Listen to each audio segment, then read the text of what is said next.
Good day, everybody. Thank you for joining us as part of this panel discussion today. We've got a very distinguished panel joining us on the discussion of funding and the moving target of investment requirements.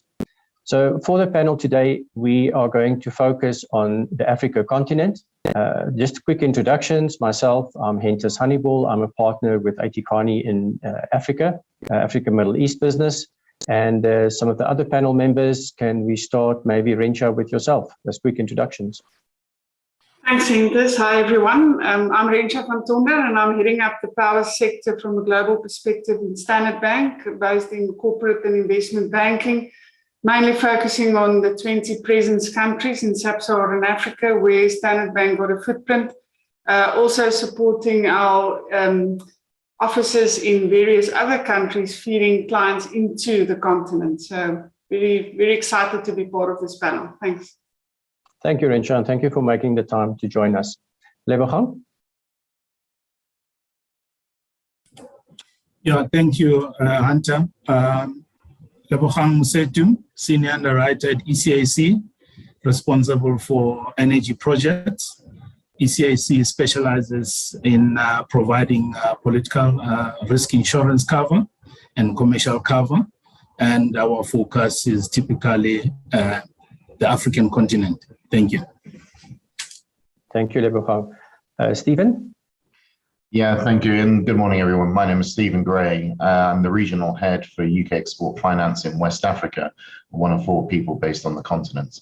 UK Export Finance is the UK government's export credit agency, here to provide support for viable projects across the continent. Thank you, Stephen. And then Vuyo. Thank you very much, Hentis. My name is Vuyo Ntoi, and I'm the Joint Managing Director of African Infrastructure Investment Managers, and we are a private equity infrastructure investor, and we invest across the continent. Currently managing $2.5 billion in funds out of 5 offices, being Lagos, Nairobi, Abidjan, Johannesburg, and Cape Town, which is our head office. And we invest across the infrastructure space. In energy, we have been an investor in power and in midstream. And we obviously invest in the likes of digital infrastructure as well as transportation as well. Thanks, Vuyo. Appreciate it. So just with a little bit of context, we've seen significant opportunities on the African continent regarding energy. We've seen multiple solar plants, electricity plants. There's various talks around gas production as well. Yet we have this continuous challenge of the investor community demanding certain type of investment, certain type of returns. We have the perception that Africa is high risk. Is that true? We'll get to the panel regarding their views on that question. So there's the continuous balance between managing risk yet attracting investment. And then, of course, this is the point of debate, is to say, who are we competing with when it comes to funds and funding? There's always the people, and conversations lead along the lines of there's plenty of money available. How come we don't see it that much in Africa? And we struggle to get investment to a lot of these projects. So for starters, Stephen, can I start with yourself? And as a UK representative, what is the view that you find in the market around Africa and the specific opportunities? And where do we stand with funding flowing in from a UK perspective? Thanks, Hentis. So as UK Export Finance, our business, like any ECAs, is to provide guarantees on the strength of our risk appetite for projects. And the reality of being able to measure and price that risk is a function of the quality of the information available to be able to measure that risk. And that is often quite lacking in the continent, the transparency of the data to measure and price that risk. And so often we have to make assumptions, have to make some guesses where that lack of data is available. And sometimes it means that the projects are unsupportable because the perception of the risk, based on the lack of data, it falls outside a risk framework. And I think that view is held by many outside the continent. But But the challenge is the reality is sometimes often different, and it's shown through studies that have looked at project finance transactions and where has been the biggest failure of project finance transactions between Africa, Europe, and the US. And that study indicated that it was actually in the US where we saw the biggest failure of projects. And the leading cause for the failure in the US was political risk. Now, who would have imagined that? They would have thought it would have been Africa, and it was definitely political risk. But instead, it was in America, and it was political risk. So, there is a mismatch between perception and reality. And I think moving forward, to be able to unlock that capital, Africa needs to be better at giving data so we can measure risk properly and prices. Thank you, Stephen. That's very interesting. An interesting point around the concept of data, that we're seeing that in multiple industries, where the more data we can get, the better we can actually perform and manage. Specific in financial services in general, the conversation nowadays is all around data. So Rensha, on that specific point then, what is the view of the financial institutions around investment and attracting investment into these massive infrastructure projects?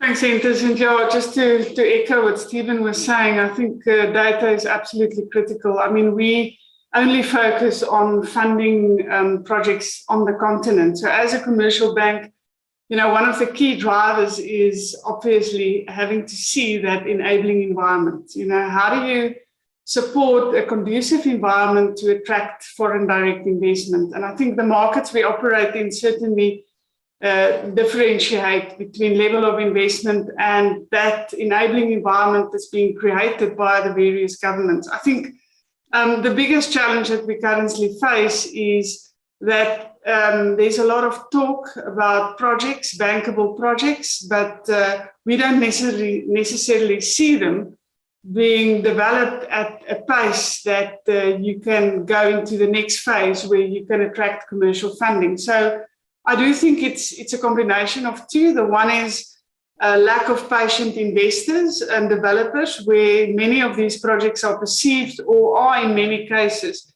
taking quite long to develop, and getting that to the point where it is bankable. And there's a whole list of bankable issues that you can address. But I think just for the sake of dealing with appetite at the moment, I think there's a lot of funding available. And I sometimes feel that as commercial banks, we are competing even with DFIs to get into those, if I can call it, blue chip bankable transactions. So it's certainly looking for those environments where you have a framework where an enabling environment is created, where investors are actually comfortable to proceed and reach bankability with the financiers. Sure, that's interesting. Thank you, Rensha. So if I could move on to Vuyo. So Vuyo, I'm going to put you on the spot here, because we've heard that there's the perceptions around the realities that are not quite true. And then according to Rensha, you guys have got a lot of money that you want to throw around, but you're difficult in terms of making it available to the projects. So what is your view around, what are the expectations that you have purely from an investor perspective? My view as an equity investor, funny enough, is much like Rensha, in the sense that the number of bankable projects we see is very limited. And I think it's really a function of some of the things that really hobble the continent, right? I think the first one is scale. So we have 1 billion plus people on the continent, but it's mainly poor countries who have poor people who aren't in the first instance able to pay a market rate for the services that are rendered. So as a result, you find that for political reasons, tariffs, for instance, for electricity aren't cost reflective. What that means is that the utilities that provide those services aren't bankable on a standalone basis, and are typically essentially technically insolvent. And the projects you see are selling to those utilities. And lo and behold, nobody is going to back contracts with utilities that are technically bankrupt. and somebody has to step in and take on that risk. And that's the, cutting through everything, that's the biggest problem with bankability on the continent. And again, I mentioned scale. The other issue is because of the lack of scale, you then don't find interest from some of the bigger developers worldwide. And what you tend to find is then kind of small developers who aren't financially strong developing projects on the continent, and they don't have the skills or the expertise to drive projects to close. Hence the kind of dearth of bankable projects. There's also an element of process as well, in that big projects such as REAP in South Africa, where you've got a programmatic, repeatable issuance of projects, get the big guys interested in coming and establishing businesses and developing projects for the future. Whereas in many countries, what you find is it's a single developer, single concept. It's not part of a process. It's a bilateral discussion with the utility and the government, and the project development takes 20 years. So I think the real solutions are around scale. So have big processes that attract the big developers. Have bankable utilities where power is provided on a cost reflective basis.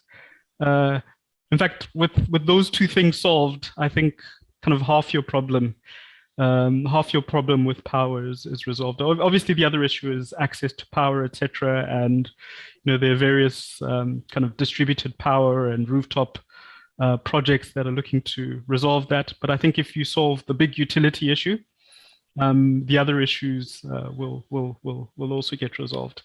Another issue I don't want to get into quite yet is the issue of currency, and the fact that a lot of the countries where investment is required don't have large capital markets or local domestic savings pots that can fund these projects. So there's a requirement for hard currency project funding because of the DFIs and foreign banks coming in. And again, development of a local capital market is another solution to help with the sector. Thanks, Boyo. That's interesting, because what you're describing is it's not just about bankability for the specific project, but the sustainability in terms of the wider community and the overall economic environment, micro and macro for that matter. So interesting view. Lebogang, where do we stand from a risk perspective in terms of bankability? And what are the mechanisms in the market that can help us mitigate some of these risks? Yeah, thank you, Antus. I think my colleagues on the panel have touched on critical issues, and I'll just probably reflect on some of the risks that they've not touched on that deals with bankability. What we've seen in the market in terms of projects that we've been looking at is one of the key risks. It's environmental and social issues, and also, as Rensha has indicated, legal and regulatory framework becomes a problem. And when you deal with the biggest point that we've seen, as Vuyo has indicated, and Stephen, most utilities are not credit-worthy, and you end up lenders requiring a Ministry of Finance guarantee. And as a result, some lenders don't take comfort in that, and obviously they will come to ECIC. And what we've seen is most, in terms of the focus, is breach of contract in terms of that MOF guarantee. And also what they are worried about is a change in law, So that's where then institutions like ECIC comes in wrap that breach of contract so that finances can land on the transaction. And what we've seen as well is that risk is also, now we see companies like Garantco, we see AFDB, we see Afreximbank, who are also wrapping that commercial risk in terms of the utilities creditworthiness, so that lenders can be able to finance the transaction and bank the PPA. What we've also seen is we've seen a couple of projects with all good stuff, but you only find that in terms of infrastructure risk, they are lacking. Where the government says they will build a transmission line, and we all know that normally governments will not come through on that, so you end up trying to solve it by adding additional costs on the project cost in order for the EPC contractor to build a transmission line, and that triggers a tariff increase. And that's when you hear people saying these projects are not comparable in terms of tariffs. But when you look at it, it's not apples for apples, So those are kind of things that we see, and as ECAC, we try and wrap that Ministry of Finance guarantee product in order to make the transaction to be bankable. Thanks. Thanks, Lebogang. So we've now discussed and we've come to the conclusion that the transparency of data is a challenge that leads to the bankability situation, to say that the lack of a bankability is sometimes due to transparency in terms of availability of data. We've also got to the point around the takeoff. Now, if we look at the sustainability question, and maybe Stephen, back to yourself, is it true that our customer is effectively the large utilities? Should it not, where does it sit with the private sector? Should we not be looking at other off-takers, like mines as an example, and big industry? Where do we stand in terms of that to improve the bankability? So I think my question for this round would be, what is it that we need to do in order to improve the bankability of these projects? So I'll take that question in two parts. First part, I'll just go back to a comment made earlier about scale. As we see the drive to sort of mini grid type transactions, the value of those deals on a PF limited recourse financing structure is relatively low. And from our perspective, the cost of doing the due diligence on those transactions makes it unbankable, because the equity investors will not get the return based on the due diligence costs of the lenders, unless, as we've seen with REAP, that people take a more sort of programmatic approach and they sort of standardize the documentation, standardize the approach, so that people like ourselves can do the due diligence at a lower cost that still ensures equity investors get the returns. So that's, in terms of sustainability, I think scale is one of those, and coming up more with standard forms of documentation to lower the cost of closing out transactions. But in terms of the other part, you talk about improving the bankability by having direct offtake agreements with mining companies and big industry. Well, that's a function of the regulatory environments, and often you're not able to sell to those single off-takers. Yes, in the mining sector, given the remoteness, we're seeing standalone investments by the mining companies to power production facilities on sites. But the real issue is the regulatory environments. Just digressing a little bit, we talk about the transition to electric cars in Africa, but we see often that companies are putting in, the petrol companies are putting in the facilities to install the chargers, but they're not installing them because the regulatory environment is not conducive to them selling power through that space. And so I think more work needs to be done on the regulatory environments where they're not acting as an extension of the mouthpiece of government, but actually acting as true regulators, acting in the interest of all the stakeholders of the sector, investors, consumers, and government. Thank you, Stephen. Rencho, in terms of the lessons learned from the banking world, what is it that you think can be done to improve the bankability and to attract more investors?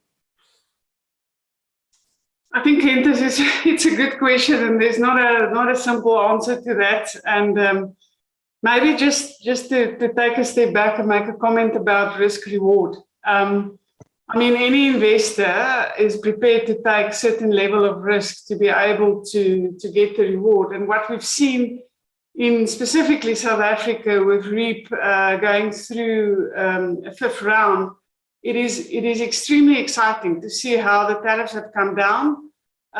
Although it is in an environment where South Africa as a sovereign is seen as more risky. So you've got a bit of a balancing act. You've got clients, investors coming in, quite keen to participate in the program because of the track record, because of the stable documentation process, etc. But at the same time, lenders are expected to accept higher levels of gearing, better pricing, lower margins for us, better pricing for investors. And we're doing that because we see the pressure that we are under from an ESG sustainability point of view. And I think it's an important point to make. So if you look back at the trends that we've seen in South Africa specifically, and how do we take some of the lessons learned out of that, I think one of the key things that one needs to understand is that comfortable investment environment where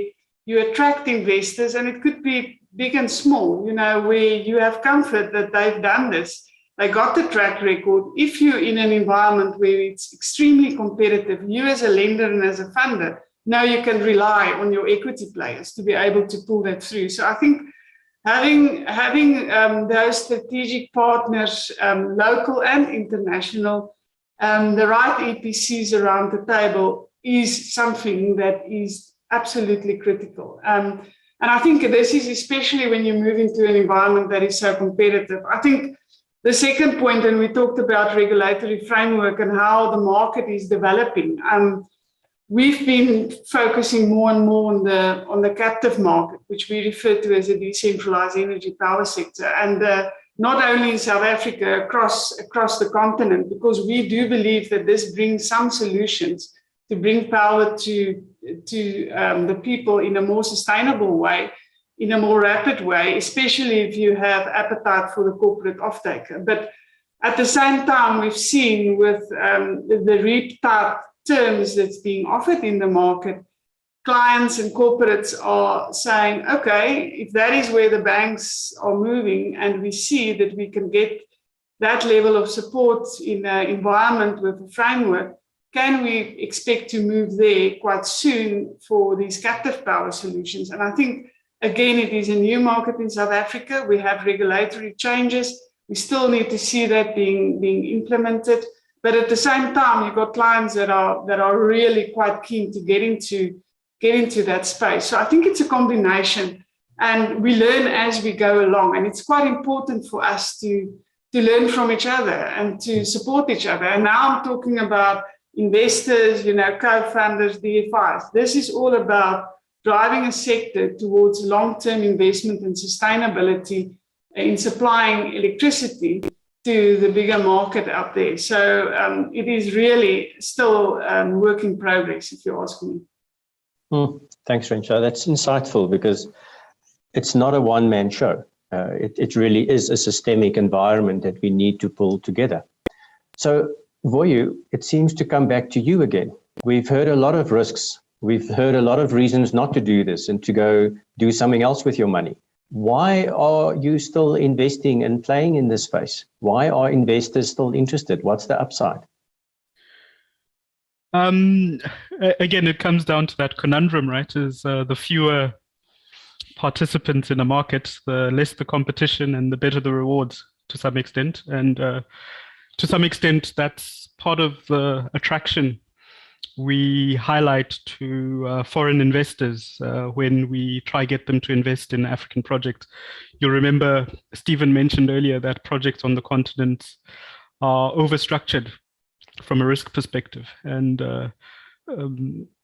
with this overstructuring, and because scale is limited and competition to some extent is still limited, you're able to reap risk-adjusted returns that are still attractive. And I think that's the selling point for African infrastructure, is that it's an entry point into Africa that's kind of well-structured and risk mitigated, but still gives you the perceptual returns that one would expect from investments in Africa.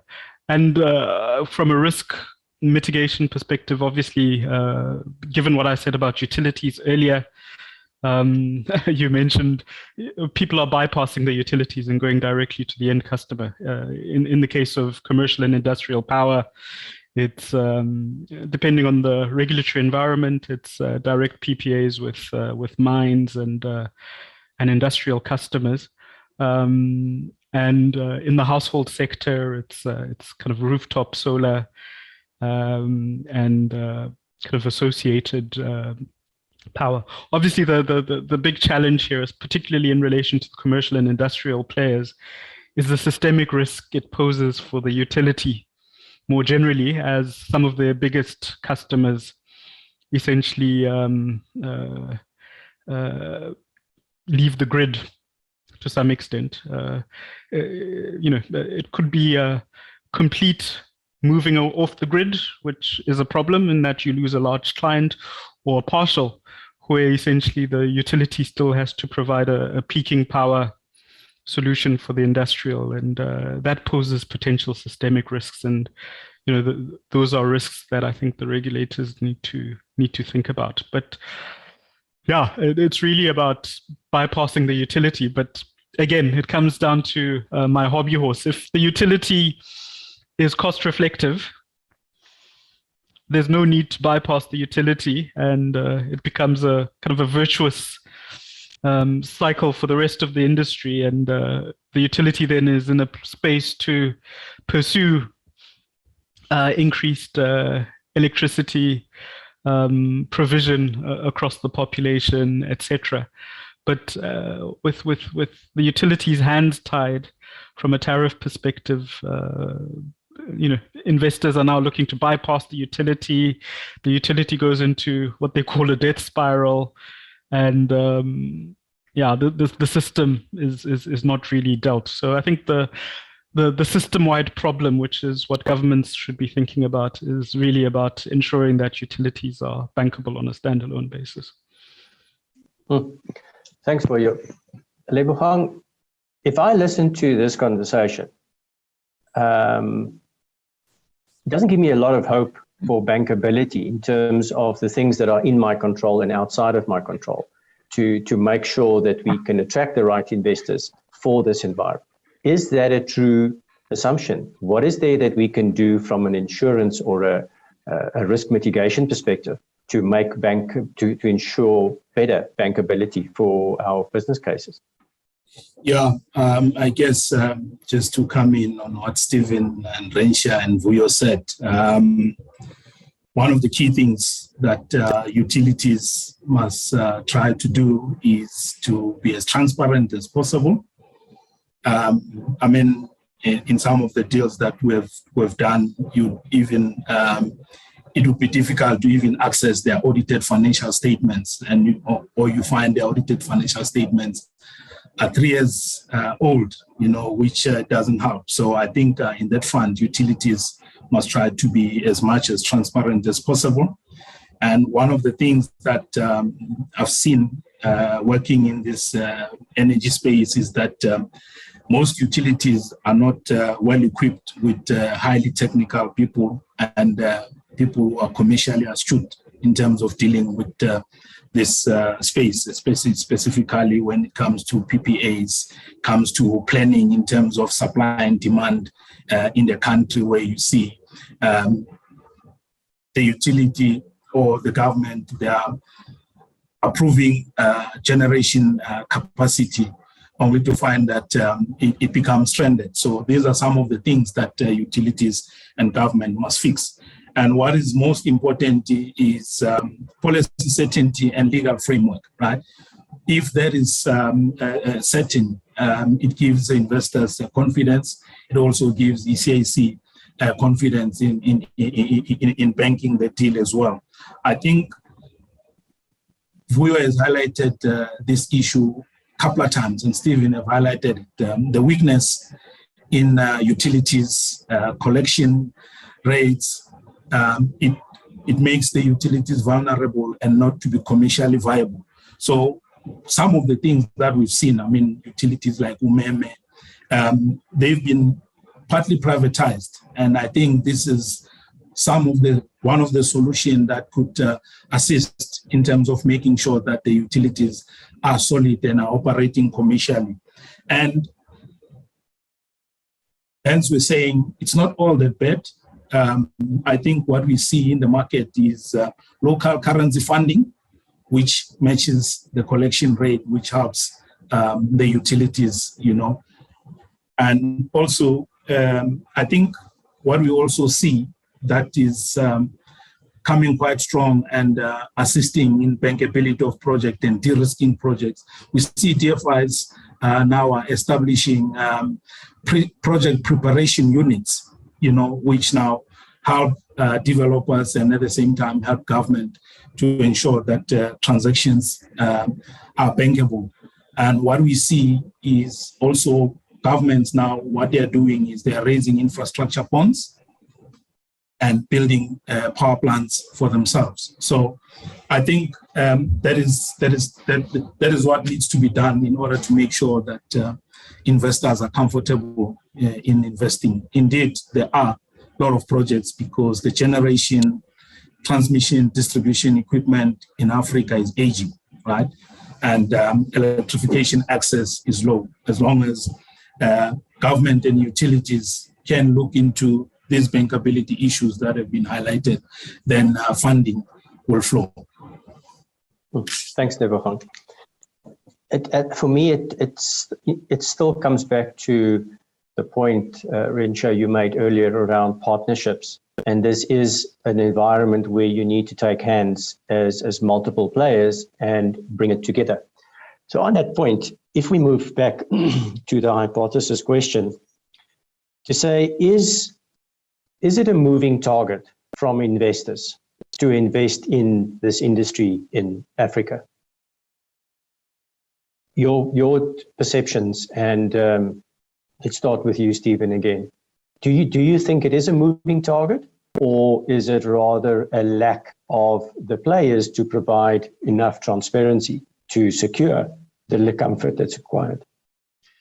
Look, all markets evolve over time. It's never static. And, we see work with institutions like the World Bank providing thought leadership articles on changing and evolving models in the energy sector. So it's certainly not static. And I sometimes wonder at what point are we able to structure finances on energy projects that is based on mercantile risk, rather than sort of the old way of doing business of looking for a key off-taker and being comfortable around that single off-taker. So it'll be interesting to see that journey as to when we're able to look at mercantile risk in these sort of transactions. Thank you. Thanks, Stephen. Rensha, your view? I think it's probably not fair for me to say that it is a moving target, but sometimes I do feel like that, to be quite frank. You know, we as a bank are setting targets for ourselves to put more money into play, especially for infrastructure, not only power.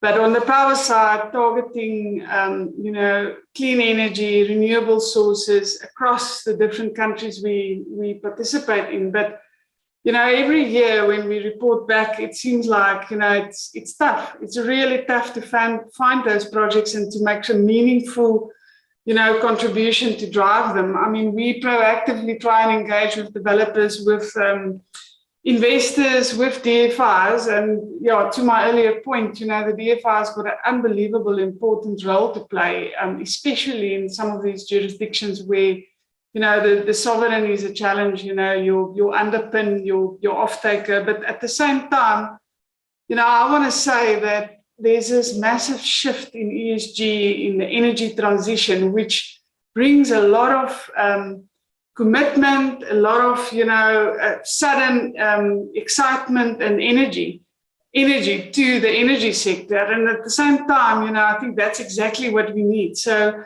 we're quite optimistic about this year. I think to the point that Stephen made about the merchant market, we can already see in some of the markets we operate, there is support to really look at the regulatory framework. I mean, in South Africa, we've seen some of these mining companies coming out with RFPs that are quite significant, and the interest from investors also, very keen to participate in those. And there's a big shift to find ways to try and standardize the PPA. We've got advisors that are gearing up to support the development of this. But at the same time, we are saying, where is the development and the sector reform of the power sector? Because we want to take comfort that if that off-taker is not able to take the power, that, as a funder or as an investor, that you can take that power and sell it to a third party. So it's that type of development in reshaping the sector through a proper reform that we do anticipate. And I think, not to go into any details around Eskom and the unbundling, but that could be the first step, creating the transmission and ISMO company to be able to facilitate that. So there's definitely opportunities that we see. We see the market opening up, and to a certain extent, I think many funders are taking a view that this is going to happen, whether it's 5 years or 10 years. This is where we need to go. So I'm quite bullish, although it has been a difficult few years without necessarily adding the gigawatts to the grid that we would like to see. Thank you. Your view, are you moving the target? No, I don't think so. I think, the targets have always been simple, right? It's the target for bankability is that the project is able to pay its debts and give investors the required returns. If the utility is bankrupt and wasn't bankrupt 10 years ago, what's changed in that instance is the environment rather than the requirements for bankability. So I think the requirements for bankability among banks, etc., have largely been the same. I think maybe the only addition over the recent past has been increased ESG standards, and that's where the world is moving. But I don't think that's been too much of a hamper to project bankability as a standalone issue. I think what's happened is that the macro environment has changed in a way that makes project bankability more difficult in certain parts of the world, because I think over the last couple of years, government fiscal space has certainly shrunk, and the ability for governments to stand behind their utilities is that much worse. And hence the moving away from big utility PPAs to more commercial and industrial or mini grid type projects. I think it's more the sector being innovative as a result of the big sector plays being challenged by the current economic environment. And also agree with Rensha is, we're completely, this energy transition is energizing. It's really a place where we feel we can add much value. We've done quite a lot in renewables to date. We think we can do a lot more across the continent in helping the continent on an overall basis meet its climate change goals over the medium to long term. And we're also, you spoke about partnerships. We're a member of a FIDA, for instance, which is the African Infrastructure Developers Association, which is set up to sort of help these smaller developers that I spoke about earlier by, in the first instance, training them up to develop, kind of raising their development skills, but also at the same time engaging with governments and lobbying for standardization. It comes back to that scale question again, standardization of documentation so that you're not reinventing the wheel every time you do a project. So, I mean, these are the initiatives we stand behind. And despite all the challenges I've mentioned earlier, I think we're still kind of very eager participants in the African energy space. And we believe that the opportunity set is significant. Thank you. Thank you. Lebogang, from your perspective, when you deal with opportunities in the space, what's your view on, from the investor perspective, are they becoming more demanding? Are they very clear when it comes to the insurance side or the risk mitigation side of it? Do you find that it is a moving target, or is it fairly static? Thanks, Hunter. I think the investors are quite clear. It's not a moving target, and as the panelists have said, everything boils down to bankability. So, as I've indicated previously, investors and commercial lenders will always be worried about the political risk events, which also touches on bankability. So it becomes clear in the insurance cover they're looking for from ECIC, as well as commercial risk events. They are quite clear because they touch on bankability. But what I've seen is there's a shift in terms of the thinking of ECAs as well. Stephen would agree with me in trying to assist governments in some of their responsibilities. We're now seeing ECAs backing down payments in transactions, that also assist in terms of moving projects forward. Thank you. Okay, no, thank you. I think then lastly, having started off by looking at the views and perceptions around the industry, and now after the discussion, in closing, what would each one of the panel members advise or recommend we change in approach? Or what is it that we should look through a different lens in order to create more success and attract more investment into the sector? We've talked about data, we've spoken about the bankability component, we've spoken about regulations in terms of the limitations of that. So just a couple of practical steps. What if we have a perfect environment and we have the ability to rapidly influence things, not looking at the obvious constraints, what would your recommendation be to the various powers of what should they do in order to make things happen? So this might be your only chance to put down your honest views, and let's see, maybe we can mobilize something that will make this environment a little bit more dynamic, attract more investment, and expedite and probably execute a little bit faster. So in your respective views, what would the handful of action points be to consider to make that happen? Stephen, shall I start with you again? Yeah, thank you.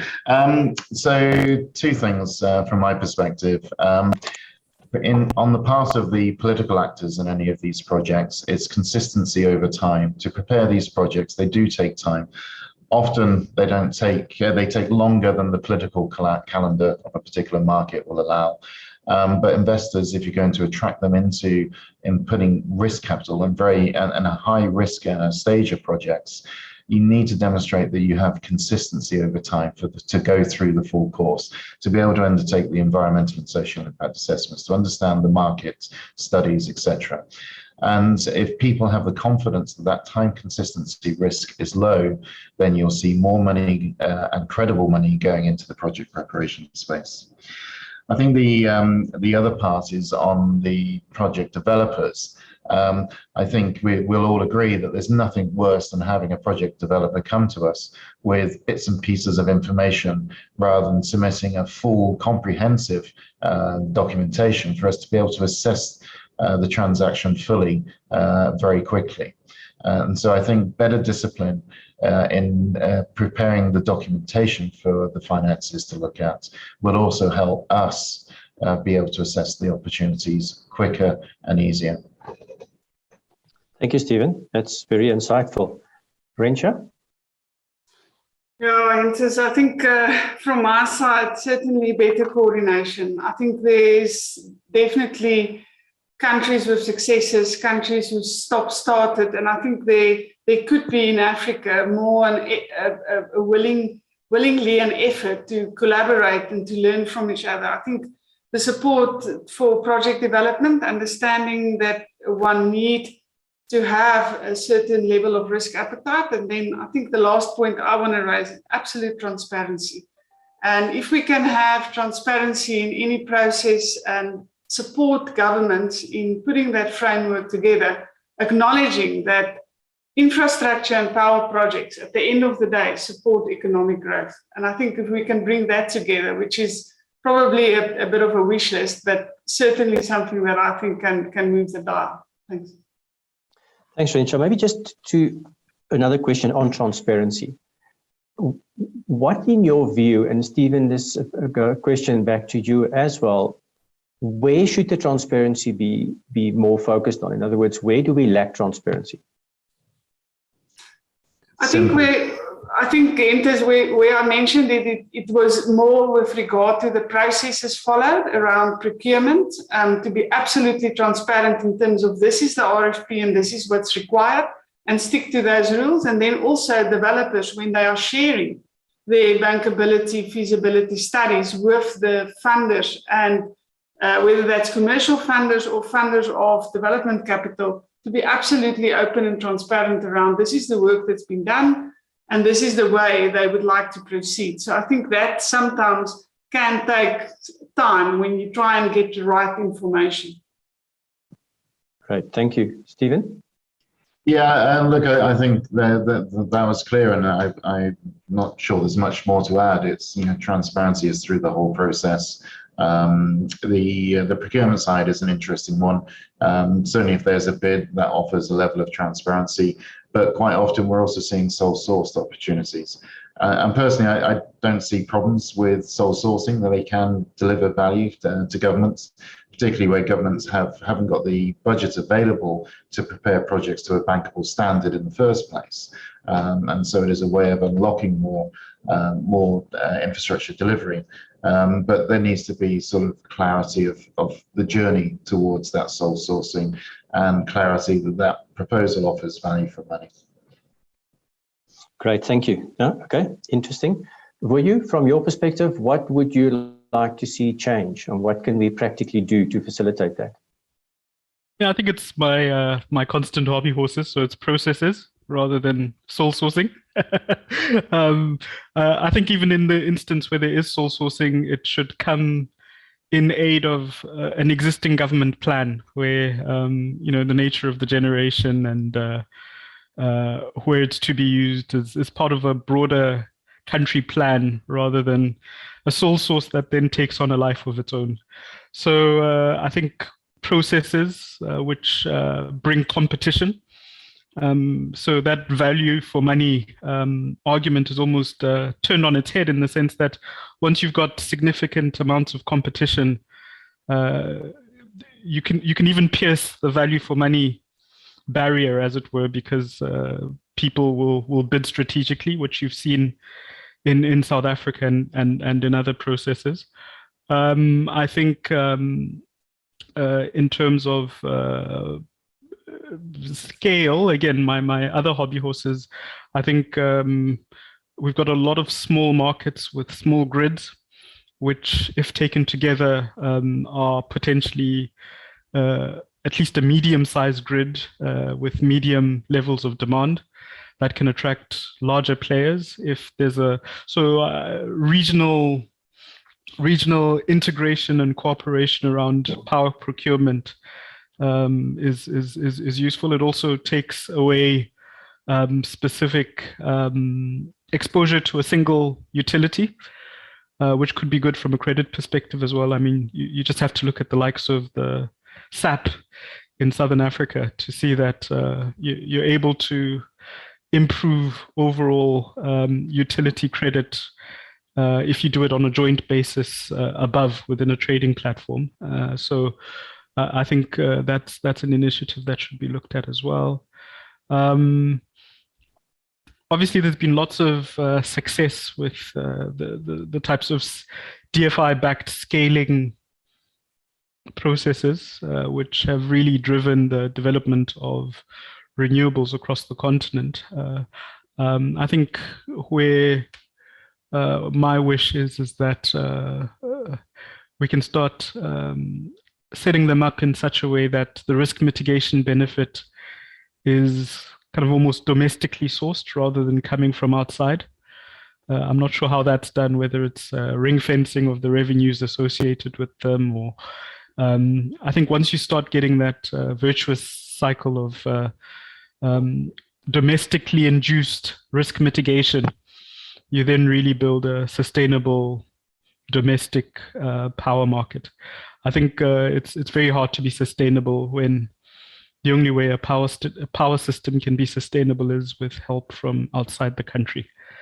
And again, it comes back to the local currency comments I made earlier as well, is that to really be sustainable, the funding needs to be generated from domestic sources. Thanks for you. Lebogang? Yeah, I think my colleagues on the panel have touched on most of the things. For me, it's just to reiterate, I think the most important thing is policy certainty and legal framework. And Stephen touched on standardization of documentation that could move things quite efficiently. And also, Stephen touched on it as well. I think developers must try and get experienced advisors in their project development that would assist in terms of developing a bankable feasibility study that can be delivered to Vuyo and Rensha, you know. So because we see that as well, that it's something that is lacking.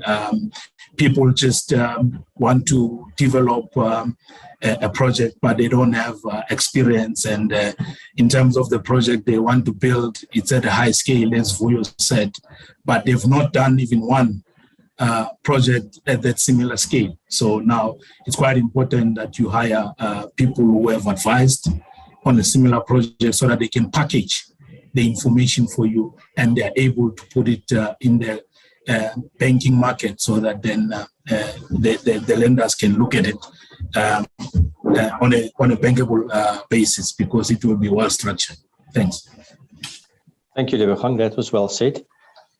Good. So in closing, I think it is fair to conclude that the funding is not a moving target. In fact, it's pointing the other way.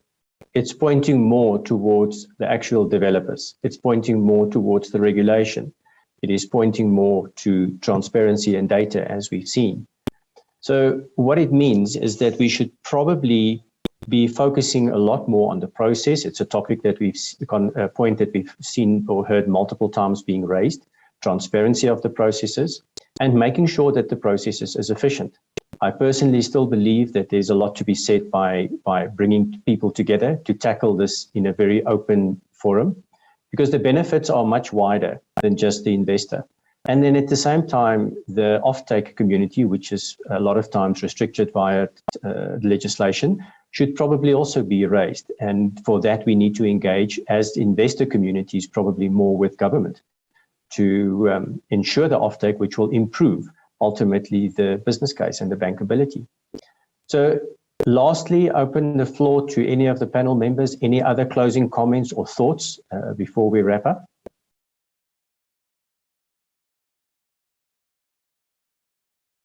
All good?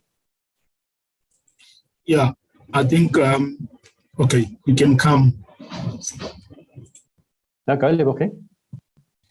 No, I just wanted to emphasize the point around part privatization, which would help many utilities to run on a commercial basis, because when you've got private players, they will bring in their commercial insight, their experience, and in turning around utilities. It might not be a fully privatization, but part privatization would help utilities to be run commercially, which then talks to what Voyo and Ranger and Stephen are talking about, bankability issues, because then you know the people you talk to, they are commercially, and they know what the lenders expect, and from that basis, at least you know that the utility will be run in a certain way, and collection, cost-reflective tariffs will be implemented, and on top of it, the government hopefully will be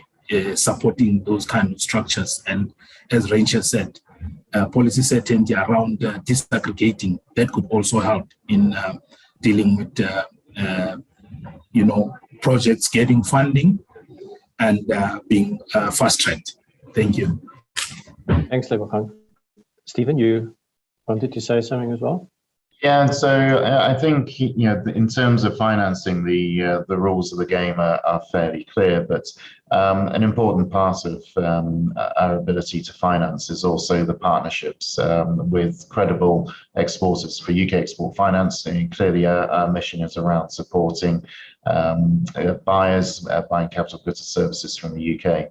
The UK is open for business, and through our network of embassies, high commissioners and trade commissioners around on the continent, we have the presence and expertise and vision to make projects happen. So please reach out to us. As UK Export Finance, we can leverage in credit quality that reduces the cost of financing these projects.